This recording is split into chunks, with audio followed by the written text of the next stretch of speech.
인생을 보는 두 가지 관점이 있습니다. 현미경의 관점과 망원경의 관점이죠. 둘 다 무엇인가를 확대해서 보게 해주는 그런 도구입니다. 그런데 정반대의 결과를 낳습니다. 현미경은 우리 눈으로 볼 수 없는 아주 미세한 것을 실제보다 더 크게 확대해서 우리가 볼 수 있도록 도와주는 기계이죠. 망원경은 실제로는 아주 크지만 거리가 너무 멀리 떨어져 있어서 우리가 잘 작게 보이는 것을 실제 크기처럼 확대해서 보여주는 그러한 기계입니다. 불평은 현미경과 같습니다. 실제로는 아주 작은 것을 크게 만들어서 두렵게 하고 우리의 삶을 무너뜨리는 것입니다. 감사는 망원경과 같습니다. 우리를 향한 하나님의 은혜가 얼마나 크고 놀랍고 광대하신지 우리는 때로 우리의 눈이 가려 우리의 죄로 인해서 그 하나님의 크신 은혜를 잘 보지 못합니다. 감사의 망원경으로 하나님의 은혜를 바라볼 때 우리가 바라볼 수 없었던 것을 실제로 우리가 바라볼 수 있는 시각을 열어주는 것이죠. 추수감사주의를 맞이해서 우리가 믿음으로 하나님 앞에 감사함으로 나갈 때 하나님의 은혜를 다시 발견하고 우리가 익숙함으로 너무나 우리에게 자주 계속 너무 크게 베풀어 주기에 우리가 볼 수 없었고 깨달을 수 없었던 그 하나님의 사랑과 은혜에 대해서 감사로 응답하는 우리 모두가 될 수 있게 되기를 축원합니다.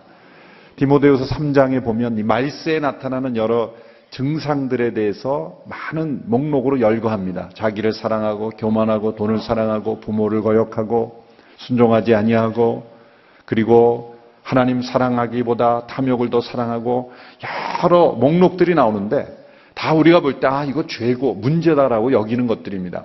그런데 우리가 죄로 여기지 않는 한 가지 목록이 거기에 있는데 그것이 뭐냐면 감사하지 않는 것.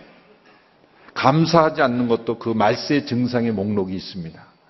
그런데 우리는 감사치 않은 것을 그렇게 큰 죄라 여기지 않습니다. 감사하는 마음으로 가득 차 있지 않은 것을 성경은 분명히 말세의 증상이요 심각한 죄의 한 종류로 보았다는 것.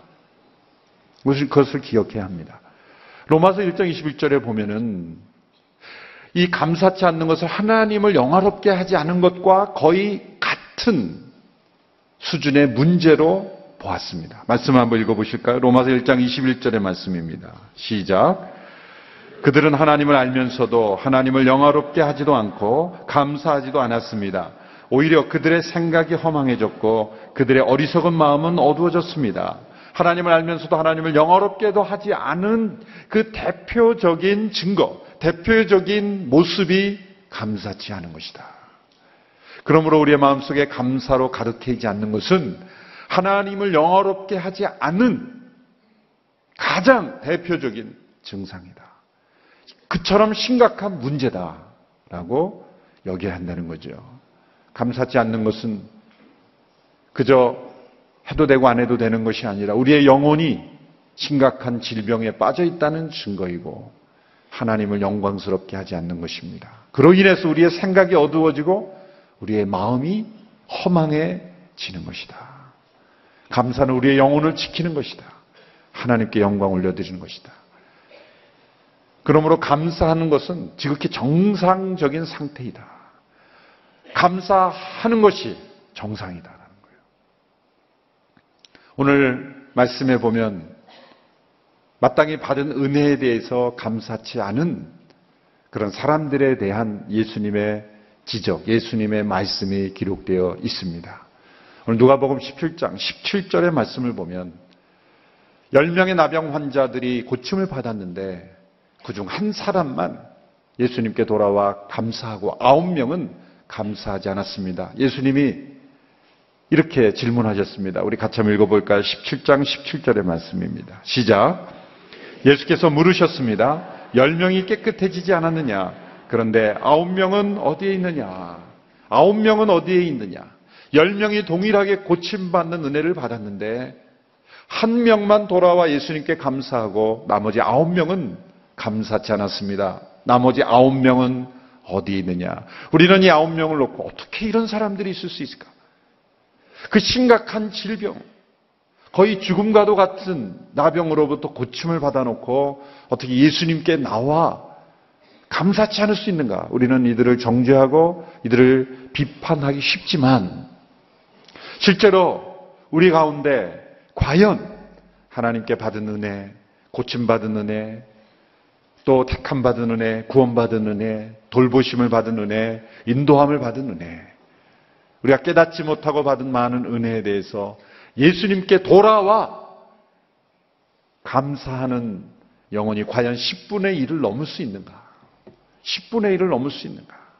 우리들 가운데, 우리 성도들 가운데, 한국의 크리스찬들 가운데, 전 세계의 성도들 가운데 과연 이렇게 하나님 앞에 감사로 나아가는 영혼이 10분의 1을 넘을 수 있는가 생각하면 우리도 또한 이 9명의 중에 한 사람에 들지 않을까 염려하게 되는 것입니다. 왜냐하면 이 감사하지 않았던 9명도 믿음이 없었던 사람이 아니기 때문입니다. 그들도 역시 믿음으로 예수님께 나와 치유를 받고 믿음으로 하나님의 은혜를 체험했던 믿음의 사람들이었기 때문입니다. 오늘 본문에 보면 믿음의 3가지 단계를 우리에게 보여주죠. 첫 번째 단계는 예수님께 나와 그 문제와 필요를 가지고 부르짖어 기도하는 그 믿음의 단계입니다. 예수님께서 예루살렘으로 가시던 중 사마리아와 갈릴리 사이의 길로 지나가셨다. 이렇게 오늘 본문의 시작이 되고 있습니다. 예루살렘으로 가는 여러 가지 길이 있지만 이 길은 보통 사람들이 다니지 않는 길입니다.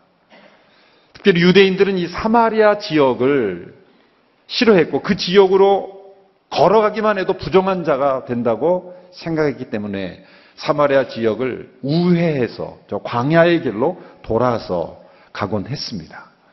그런데 예수님은 요한복음 4장의 대로 사마리아로 들어가시기도 하셨고 오늘 본문에 보면 이 사마리아와 갈릴리 사이의 길, 이 길은 일종의 DMZ과 같은 길이죠. 양쪽 사람들이 다 가지 않는 길입니다. 그곳에는 버려진 사람들이 있었던 길이었습니다. 사마리아로부터 버려지고 그리고 갈릴리로부터 버려진 사람들, 그 대표적인 사람들이 바로 나병 환자들이었습니다. 당시 나병 환자들은 육체적인 질병도 문제지만 몸이 문드러져 살이 다 떨어져 나가는 고통, 그 육체적 고통도 큰 고통이었지만 더 큰 고통은 사회로부터 격리되는 고통이었습니다. 전염성이 있었기 때문이죠. 많은 사람들의 피해를 줄이기 위해서 나병에 걸리면 격리되었습니다. 가족으로부터, 친구로부터, 사회로부터 격리되어서 버림받는 거예요. 치료할 길도 없고 그들은 자연히 사람들이 다니지 않는 지역으로 모여들게 됐습니다. 사마리아 지역에서도 나병 환자들이 나왔고 갈릴리 지역에서도 나병 환자들이 나왔고 그 나병 환자들은 서로 모였을 때 저 사람이 이방인이냐 아니냐가 그렇게 중요하지 않았습니다. 그 병을 통해서 그들은 한 공동체를 이루게 되었죠. 건강한 사람들은 서로를 차별하고 구별하고 소외시키지만 그러나 병든 사람들은 동병상련이라고 하죠. 같은 병으로 인해서 그들은 유대인이건 이방인이건 사마리아인이건 갈릴리인이건 그들은 상관없이 한 공동체를 이루며 살고 있었다는 거죠. 그 중에 10명이 9명은 유대인이고 1명이 사마리아인 나병 환자가 있었습니다. 예수님을 만나게 되었어요. 예수님이 오신다는 소식은 그들에게 복음이었죠. 왜냐하면 다른 지역에서 동일한 질병을 치료하셨다는 소문을 들었기 때문입니다. 그러나 그들은 그 지역을 나올 수가 없었습니다. 일반인이 사는 지역으로 가면 돌에 맞아 죽을 수도 있었기 때문입니다. 움직일 수 없는 그 지역을 향해 예수님이 들어가신 것입니다. 당신들에게 찾아오라고 요구하지 아니하고 예수님께서 그 지역으로 찾아 들어가는 것. 예수님의 크신 은혜와 사랑을 볼 수가 있습니다. 우리도 예수님처럼 이런 지역에 찾아 들어가야 될 줄로 믿습니다. 버림받은 지역, 스스로는 헤어나올 수 없는 지역. 그 지역에 사는 사람들을 찾아 예수님께서 그곳으로 들어가신 거죠. 10명의 나병 환자들이 소리를 지르 큰 소리로 외칩니다. 그러나 그들은 멀찍이 서서 부르짖었다고 말합니다. 왜 멀찍이 서서 부르짖었겠습니까? 가까이 가면 율법에 저촉이 되며 당시의 정상적인 사람들은 돌을 던지며 그들을 오지 못하도록, 왜냐하면 전염성이 있기 때문에 그런 거죠. 멀찍이 서서 예수님께 부르짖죠. 예수 선생님이여 우리를 불쌍히 여겨 주십시오.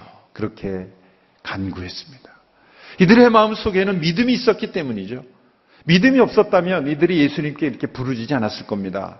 예수님은 고쳐주실 수 있다는 그런 믿음, 이것은 기도입니다. 이들이 선생님이여 라고 불렀지만 이것은 당시에 선생이라고 부르는 그런 단어와 다른 단어입니다. 높으신 분, 권위가 있는 분, 우리를 고쳐줄 수 있는 능력이 있는 분이라고 믿었죠. 그들은 믿음으로 예수님께 나온 것입니다. 여러분, 우리가 예수님 앞에, 하나님의 임재 앞에 부르짖어 기도하고 은혜를 베풀어 달라고 간구할 수 있는 것은 그 자체가 믿음의 증거인 줄로 믿습니다. 이것이 은혜입니다. 대개 보면 나는 아무 문제 없다고 생각하고 나는 성공했다고 생각하고 스스로의 힘으로 살아갈 수 있다고 생각하는 사람들은 이런 기도하지 않습니다. 주여 나를 불쌍히 여겨 주십시오. 이런 기도는 누가 합니까?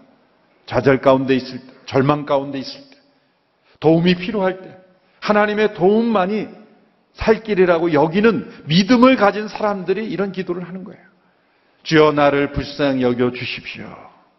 불쌍히 여겨달라고 기도하는 것 자체가 하나님의 크신 은혜의 증거인 줄로 믿습니다. 주여 우리를 불쌍히 여겨 주십시오. 여러분 때로 기도가 되지 않습니까?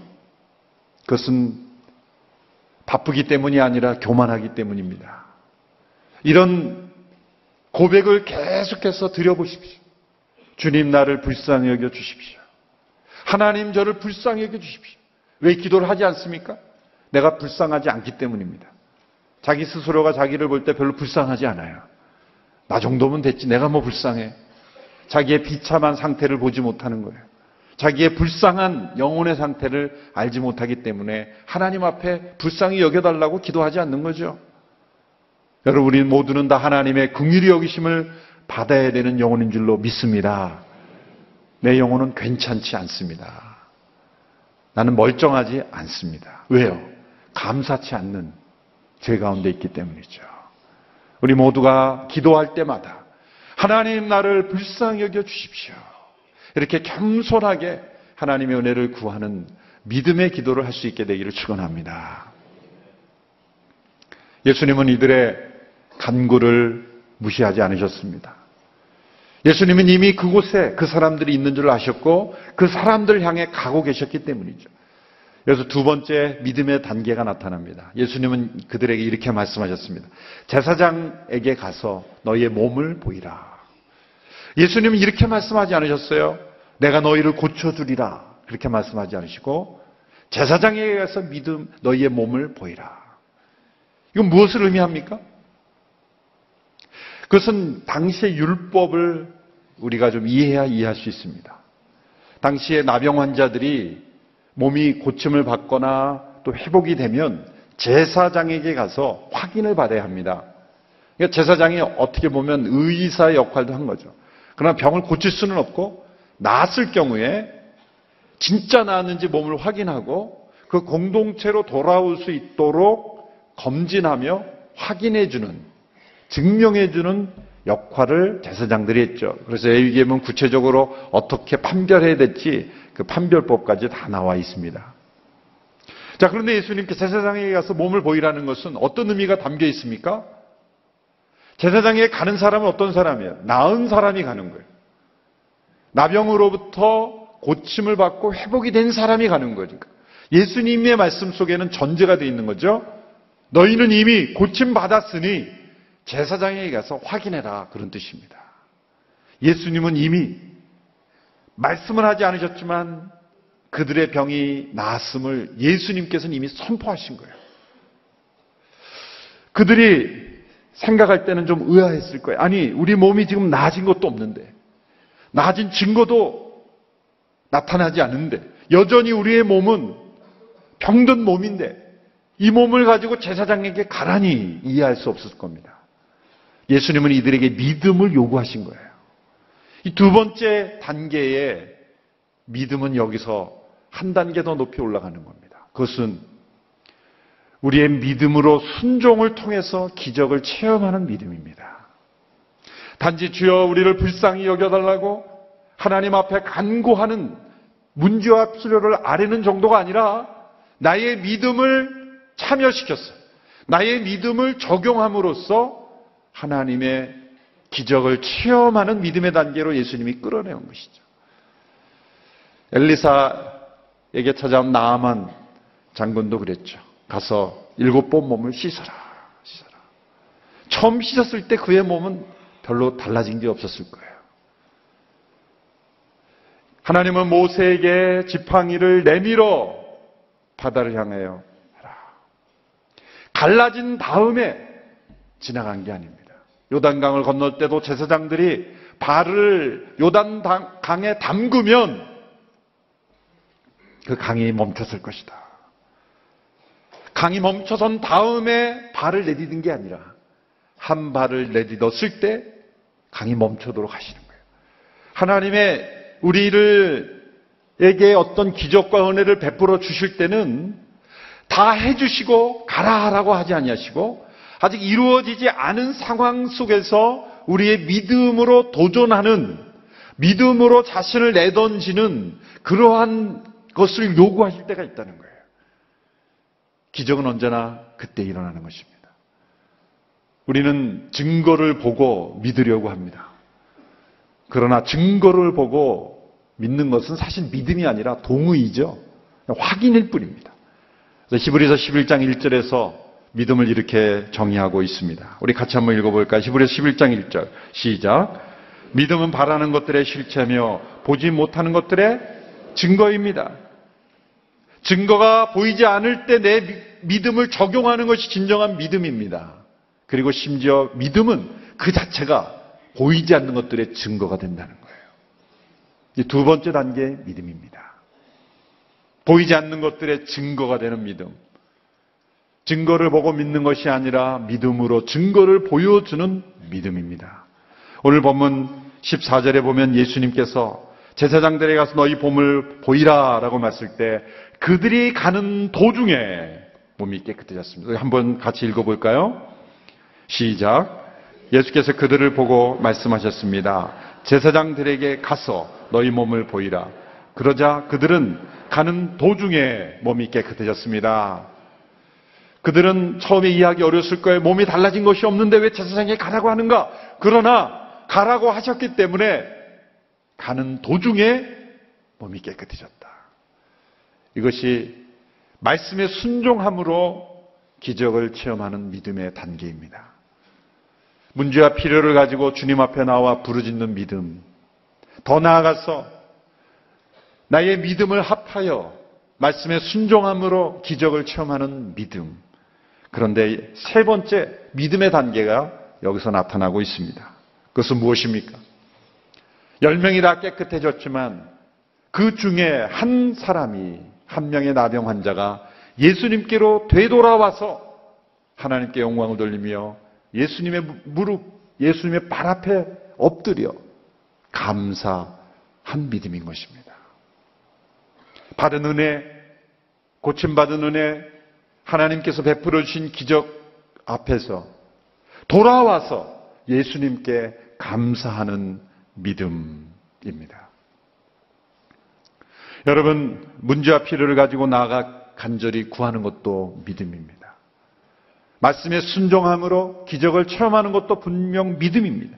그러나 믿음의 절정은, 진정한 믿음의 확증은 받은 은혜에 감사함으로 나가는 것. 이것이 믿음의 완성이요, 믿음의 절정이요, 참된 믿음의 증거라는 것입니다. 여러분, 문제를 가지고 하나님 앞에 부르짖어 기도하는 성도들은 많습니다. 그러나 기도하는 모든 성도들이 다 감사하는 것은 아니다라는 것을 가르쳐주고 있어요. 말씀에 순종하여 기적을 체험하는 성도들도 있습니다. 그러나 기적을 체험하는 성도들이 다 감사하는 것은 아니라는 것입니다. 10명의 나병 환자들이 다 부르짖어 기도했습니다. 그들의 마음속에 믿음이 있었죠. 그리고 그들은 다 기적을 체험했습니다. 믿음의 역사죠. 그러나 9명은 어디에 있습니까? 감사하는 사람은 단 한 사람뿐이었다는 거죠. 우리의 기도가 기적으로 변하고 그 기적이 하나님 앞에 드리는 감사로 나가야 될 줄로 믿습니다. 예수님께서 9명은 어디에 있느냐 질문하셨죠. 그들이 어디에 있는지 몰라서 예수님 물어보시는 게 아니에요. 하나님이 아담아 내가 어디 있느냐? 아담을 못 찾아서 질문하신 게 아니죠. 그 9명의 영적인 현주소가 어디에 있느냐? 그렇게 질문하신 겁니다. 아마도 그들은 어디 있을까요? 제일 먼저 제사장에게 확실히 갔을 겁니다. 제사장에 가서 증명서를 받아야 사회 속으로 가족에게도 갈 수 있기 때문이죠. 그들은 예수님이 처음 하신 말씀대로 갔을 거예요. 예수님이 가라고 하셨지 않습니까? 그래서 제사장들에게 가서 확인서를 받고 가족에게 가서 기뻐하고 친구들에게 이웃 주민들에게 즐거워했을 거예요. 예수님이 그러한 스텝을 정죄하신 것이 아닙니다. 당연하죠. 나음 받았으면 예수님께서 너희는 나았더라도 여기에 살아라, 아무데로 가지 말아라 그런 뜻이 아니죠.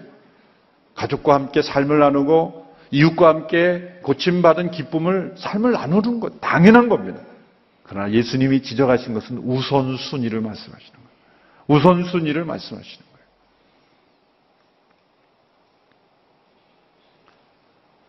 예수님은 지극히 당연히 일어나는 인생의 축복과 그런 기쁨들을 정죄하신 것이 아닙니다. 먼저 구해야 될 것, 먼저 있어야 될 것, 그것을 먼저 지적하신 것이죠. 그들은 틀림없이 그 9명의 사람들도 사람들이 물어봤을 때 어떻게 나았냐 그랬을 때 예수님이 고쳐졌다고 말했을 거예요. 그들이 뭐 내가 스스로 고쳤다 이렇게 말했겠습니까? 그러나 그렇게 말하는 것과 돌아와서 예수님의 발 앞에 엎드려 감사하는 것은 분명히 차이가 있는 거죠. 예수님이 고쳐줬다라고 간증할 수도 있습니다. 그러나 그렇게 말하는 것과 돌아와서 가는 도중에 돌아와서 감사하는 것과는 분명히 차이가 있는 것이다라고 말씀하는 것이죠. 늘 9명은 어디에 있느냐? 혹시 하나님께서 너희들도 그 9명에 속하지 않았냐고 질문하면 하나님 저는 사실 감사하는 마음을 한 번도 버린 적이 없습니다. 늘 감사하지요. 감사하죠. 그러나 구체적인 감사의 이 액션, 표현, 예수님 앞에 돌아와서 고백하는 것. 우리 가족끼리도 사랑하는 사람들도 그러지 않습니까? 꼭 말해야 사랑인가? 말해야 되는 거죠. 꼭 내가 증명해야 되는가? 증명해야지 사랑이 되는 거죠. 생각만으로 내 마음의 중심이 언제나 사랑한 거죠. 그 구체적인 행동과 표현과 사랑의 참여와 그것이 있어야 진정이 사랑이 전해지는 거예요. 우리가 필리핀 사람도 우리가 불쌍히 여기지. 불쌍히 여기는 뭔가 액션이 가야 되는 거예요. 사람이 가야 되고 돈이 가야 되고 물건이 가야 되고 우리가 가야 돼요. 가지 않고 돌아서 예수님께 가지 않고 우리 예수님이 고치셨어 말하는 것도 나는 감사라고 말할 수 있지만 돌아와서 감사해야 되는 거예요. 돌아와서 감사해야 되는 거예요. 누군가에게 감사할 어떤 대상이 있다면 나 그 사람에게 늘 감사해라고 하는 것과 그 사람에게 전화를 해서 혹은 직접 찾아가서 감사합니다라고 말하는 것과는 차이가 있는 거죠. 차이가 있는 거죠. 이 9명은 바로 그런 상태였다는 거예요. 어떤 학자는 이렇게 말했습니다. 이 기적의 아이러니컬한 결과는 이 나병 환자들이 고침받은 이후에 오히려 하나님으로부터 멀어졌다는 것이다. 그들이 하나님의 도움을 필요로 할 때는 그들은 멀리 서서 부르짖었지만 오히려 영적으로 보면 아주 하나님을 가까이 한 거예요. 우리의 문제와 고난과 그리고 필요 가운데 있을 때 우리는 그 문제 속에서 그 상황 속에서 그 아픔 속에서 하나님을 부르짖어 외칠 때는 거리상으로는 멀어 있는 것 같지만 실제적으로는 하나님과 아주 가까이 있었던 거예요. 그런데 문제가 해결받고 상황이 좋아지고 고난이 다 사라지면 그때 우리는 하나님부터 멀어지는 것이죠. 그래서 이 9명은 약자는 이렇게 지적한 거죠. 그들은 오히려 하나님을 이전에는 가까이 했지만 고침받은 이후에는 더 멀어졌다. 하용조 목사님께서 이 본문에 대해 설교할 때도 다음과 같이 아주 기가 막히게 지적을 하셨어요. 잘 들어보십시오. 기적만을 좋아하면 기적이 끝날 때 감사도 끝납니다. 그러나 기적을 주신 하나님께 감사하면 기적은 계속 될 것입니다. 나병 환자 중에 10명 중에 9명은 기적에 만족했습니다. 그러나 한 명은 기적도 좋았지만 기적을 베푸신 예수님을 생각했고 만족했다는 거예요.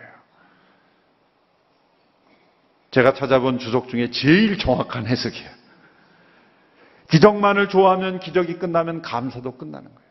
기적과 함께 감사가 끝나는 인생이 아니라 또 다른 기적을 만들어낼 수 있는 믿음, 그것은 감사하는 믿음인 것입니다. 하나님의 은혜와 또 다른 은혜 사이에는 감사라는 사다리가 있어야 돼요. 하나님의 축복과 또 다른 축복의 사이에는 감사라는 사다리가 있어야 그 기적과 그 축복과 은혜가 끊이지 않은 줄로 믿습니다. 내 생의 마지막 달이라는 책을 쓴 그 우드랜드 펠로십 교회의 캐리 숙이라는 목사님이 이렇게 표현했어요. 10사람 모두가 선물을 받았지만 그 선물에 오직 한 사람만이 포장지를 벗겨서 진짜 선물이 무엇인지를 확인한 사람은 한 사람이다. 동일한 선물을 다 받았지만 포장지를 뜯어서 진짜 선물을 확인한 사람은 단 한 사람이다. 진짜 선물은 뭡니까? 사실은 그들의 나병이 고침받은 게 아니라 예수님을 만나는 거죠. 예수님을 만나는 게 진짜 선물이죠. 그들이 고침받았다고 안 죽었습니까? 다 죽었습니다. 그러나 예수님을 인격적으로 만나는 그 선물. 9명은 고침을 받았지만 고쳐주시는 분은 만나지 못했어요. 선물은 받았지만 그 선물의 주인공을 만나지 못했다는 것이죠. 그러나 한 명의 나병 환자는 지금 제사장에게 가는 것이 중요한 것이 아니었어요. 굉장히 상징적인 행동입니다. 이 사람의 행동은. 왜 그렇습니까? 이 사람은 사마리아인이었어요. 유대인도 아니었어요. 제사장에게 가지 않았던 이유는 뭡니까? 이제는 사실 예수님을 통해서 구약의 모든 율법이 다 완성되었죠. 제사장에 가서 확인할 필요가 없는 시대가 된 거예요. 이 사람은 즉시로 돌아왔어요. 여러분, 감사에는 다른 모든 것들은 다 서두르면 사고가 납니다. 절대 서둘러서는 안 돼요. 모든 인생의 우리의 행동의 하나하나는 모든 것을 신중하게, 너무 서두르면 안 됩니다. 그러나 단 한 가지 서둘러서 나쁠 게 없는 게 감사예요. 서둘러 감사하시기를 축원합니다. 감사는 후회할 것이 없고 사고 나지 않는 것, 성급하게 했다 그래서 결코 문제되지 않는 것 감사합니다. 우리의 감사가 성급한 감사가 되기를 축원합니다. 즉시로 돌아와요. 즉시로 돌아오지 않으면 사단이 곧 틈을 타요. 생각을 바꿔요. 그거 꼭 그렇게 안 해도 되는 거야. 돌아가지 않아도 돼. 그냥 내 마음속에 그냥 감사한다고 생각하면 되는 거지. 꼭 예수님께 돌아가야 되니? 지금 빨리 가족을 만나야지. 너 스스로 나올 수도 있는 거 아니었어? 뭐 여러 가지 생각을 많이 하게 합니다. 즉시로 돌아와. 또 이 사람 얼마나 겸손했는지 몰라요. 예수님의 발 앞에 완전히 엎드렸어. 그냥 고개를 숙이는 정도로 만족하지 않았어. 완전히 겸손하게 엎드려서 예수님께 감사했다는 것이죠. 가장 중요한 것은 예수님이 이 사람에게 하신 말씀입니다. 19절 말씀 우리 같이 한번 읽어보겠습니다. 시작. 그리고 예수께서 그에게 말씀하셨습니다. 일어나 가거라. 내 믿음이 너를 구원했다. 여러분, 이 구원이라는 단어에 포함된 의미는 너무나 깊습니다. 여러분, 진정한 구원, 진정한 치유는 뭡니까? 우리의 마음속에 감사하지 않는 이 타락한 심성, 하나님을 영광스럽게 하지 않고 감사하지 않는 마음의 상태가 치료되는 거예요. 감사가 없는 마음에서 감사하는 마음으로 치료되는 상태를 예수님이 이렇게 말씀하신 거예요. 너는 진짜 구원받은 거다. 여러분, 진정한 구원은 뭡니까? 우리의 육신이 고침받는 것보다 더 중요한 고침은, 치유는 감사를 잃어버린 마음이 감사하는 마음으로 고침을 받는 겁니다. 9명은 육신은 고침받았지만 감사하지 않는 마음에서 고침받지는 못했다는 거예요. 그러나 이 한 명은 돌아와 예수님 앞에 감사할 때 정말 우리의 영혼에 고침받아야 될 문제로부터 고침받게 된 거예요. 그 온전한 구원, 온전한 치유가 이 영혼에게 일어난 것입니다. 우리는 본성상 감사하지 않는 죄 가운데 태어났습니다. 아무리 많은 것을 받아도 감사는 그것보다는 확실히 적게 합니다. 이미 자녀를 키워보셨을 때 여러분들이 다 경험하셨잖아요. 부모님의 은혜에 대해서 100% 감사하는 자녀는 없습니다. 그 은혜에 항상 미달하죠. 간혹 가다가 그 받은 것보다 훨씬 더 감사하는 영혼이 있긴 합니다. 온누리교회 성도들 가운데 있을 거예요. 그러나 10명 중에 1명 드물죠. 항상 받은 은혜보다 적게 감사. 그게 죄악의 본성이에요. 그러나 우리가 풍성한 감사를 할 때 우리는 죄악의 본성을 이기는 것입니다. 우리가 치료받은 거예요, 그게. 감사가 치유예요. 최고의 내적 치유, 감사할 때 우리는 치유받은 것입니다. 온전케 되고 우리가 구원받은 자의 삶을 살게 되는 것입니다. 감사는 우리의 시야를 넓혀줍니다. 보지 못했던 것을 보게 합니다. 당연하다고 여겼던 것들이 당연하지 않는 것이라고 깨닫게 하는 것입니다. 감사는 우리의 믿음의 완성입니다. 우리의 믿음의 생활에서 감사를 통해서 정말 하나님이 원하시는 그런 믿음의 상태로 우리가 날마다 주님 앞에 나갈 수 있게 되기를 축원합니다. 기도를 통해 하나님을 체험하지만 감사하지 않으면 그 체험이 교만이 될 수 있습니다. 나의 의가 될 수 있습니다. 기적 또한 위험할 수 있습니다. 우리의 기도, 우리의 기적 넘어서 감사하는 마음으로 우리의 삶이 변화되는 귀한 성도의 삶이 될 수 있게 되기를 축원합니다. 오늘 추수감사 주일로 오늘 하루 이 감사를 연습하고 감사를 실천하는 한 해가 될 수 있게 되기를 바랍니다. 좌우에 계신 분에게 인사할까요? 내 옆에 앉아주셔서 감사합니다. 우리 찬송을 함께 부르고 마무리하기를 원합니다. 날 구원하신 주 감사, 지난 추억으로 인해 감사, 응답하신 기도 감사, 거절하신 것도 감사, 장미꽃도 감사하지만 그 가시도 감사, 기쁨도 감사하지만 슬픔도 감사. 날 구원하신 주 감사, 모든 것 주신 감사, 지난 추억 인해 감사, 주 내 곁에 계시네. 향기로운 봄철의 감사, 외로운 가을날 감사, 사라진 눈물도 감사, 나의 영혼 평화, 응답하신 기도 감사, 응답하신 기도 감사, 거절하신 것 감사,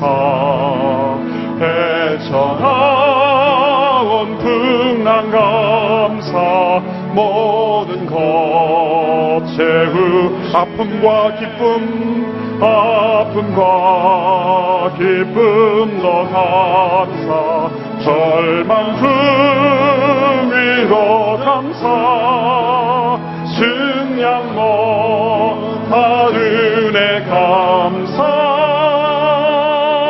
그 신사랑 감사해, 길가에 장미꽃 감사, 장미 가시도 감사, 따스한 가족 희망 주신 것 감사, 기쁨과 슬픔도 감사, 하늘 평안을 감사, 내일의 희망을 감사, 영원토록 감사해. 이 시간 잠시 기도할 때 예수님 앞에 돌아와서 감사했던 그 한 명의 사마리아인처럼 주님 앞에 돌아갈 수 있게 되기를 바랍니다. 그저 생각만으로 마음 한구석에 나는 감사하고 있다, 그렇게 여기는 9명이 되지 아니하고 구체적으로 나의 삶을 돌이켜 발걸음을 움직여 감사함으로 주 앞에 돌아와 실천하는 우리 모두가 되기를 간절히 원합니다.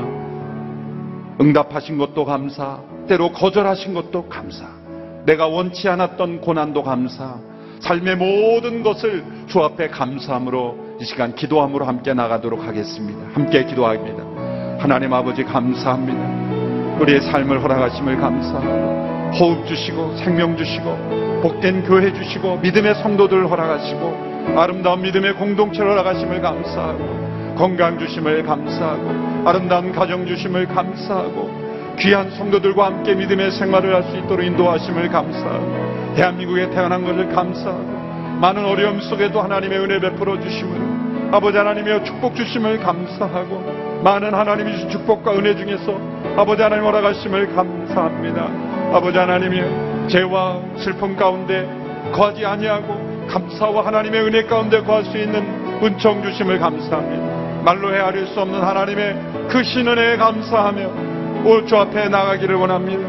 9명은 어디에 있느냐? 지적받는 저희가 되지 않게 하여 주시옵시고 믿음으로 하나님 앞에 감사하였던 한 명의 사마리아처럼 아버지 앞에 감사하며 나가는 믿음의 한 사람이 될 수 있도록 역사해 주시기를 원합니다. 아버지 하나님, 우리의 모든 삶 속에서 하나님 앞에 감사함으로 영광 올려드리는 우리의 모든 삶이 될 수 있도록 역사하여 주시옵소서. 하나님 감사합니다. 우리에게 새 생명 주시고 아름다운 믿음의 공동체를 허락하시고 아름다운 가정 허락하시고 건강과 물질과 풍성한 삶을 허락하여 주셔서 감사합니다. 때로 고난 가운데 극심한 어려움 가운데 처해 있을지라도 하나님 감사함으로 나아갑니다. 믿음의 응답과 믿음의 기적을 체험하는 자가 되게 하여 주시옵시고 더 나아가 하나님 앞에 감사함으로 영광 올려드리는 우리의 모든 삶이 될 수 있도록 역사하여 주시옵소서. 예수님의 이름으로 기도하옵나이다. 아멘.